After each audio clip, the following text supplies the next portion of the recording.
Hi friends, எல்லோரும் எப்படி இருக்கீங்க?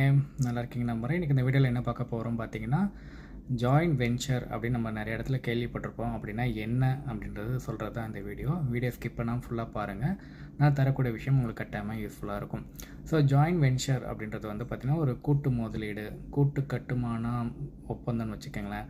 அதாவது லேண்டை நம்மளோட லேண்டாக இருக்கலாம், அதோட பில்டர்கிட்ட நம்ம கொடுக்கும் போது என்ன பண்ணுவாங்க, பில்டர் வந்து plan approval, construction, EB approval, sewage, corporation சொல்லிட்டு எல்லா அப்ரூவலும் அவங்க பார்த்துப்பாங்க.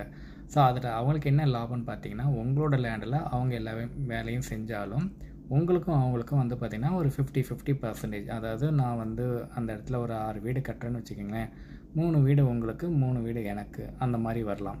உதாரணத்துக்கு ஒரு 5000 ஸ்கொயர் ஃபீட் இருக்குது, நான் வந்து 8 அப்பார்ட்மெண்ட்டு வச்ச வீடு மாதிரி கட்டுறேன் அப்படின்னா, உங்களுக்கு 4 போர்ஷன், எனக்கு 4 போர்ஷன் அப்படி பண்ணுவாங்க. ஸோ அப்படி பண்ணும்போது என்னென்னா, நமக்கு வந்து எந்த ஒரு காஸ்ட்டும் கிடையாது.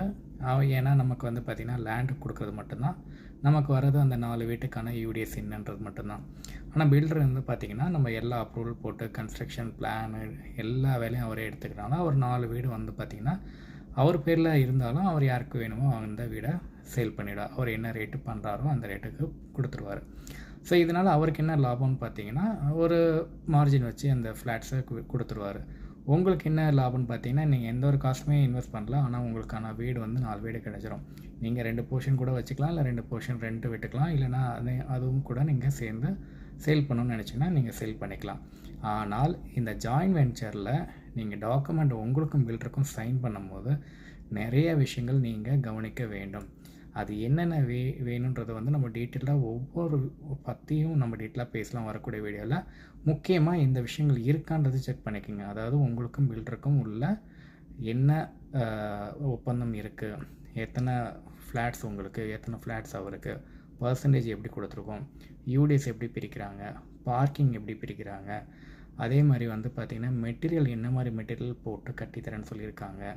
அதே மாதிரி வந்து பார்த்திங்கன்னா உங்களுக்கு வந்து எந்த டேட்டில் அவங்க கமிட் பண்ணி கொடுக்குறேன்னு சொன்னாங்க, ஹேண்ட் ஓவர் பண்ணுறேன்னு சொன்னாங்க. இன்னொன்று உங்கள் டாக்குமெண்ட் வச்சு தான் பேங்க் லோன் வாங்கியிருப்பார்.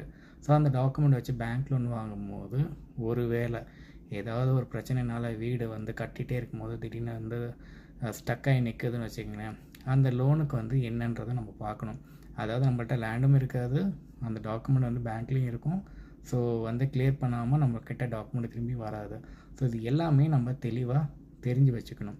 நான் இன்னொரு வீடியோவில், லாங் வீடியோவில் இதை பற்றி டீட்டெயிலாக எக்ஸ்பிளைன் பண்ணுறேன். மறக்காமல் சேனலை லைக் பண்ணிக்கோங்க, சப்ஸ்கிரைப் பண்ணுங்கள். இன்னொரு வீடியோவில் இன்னொரு டாபிக் பற்றி டீட்டெயிலாக பேசலாம் ஃப்ரெண்ட்ஸ். பாய்.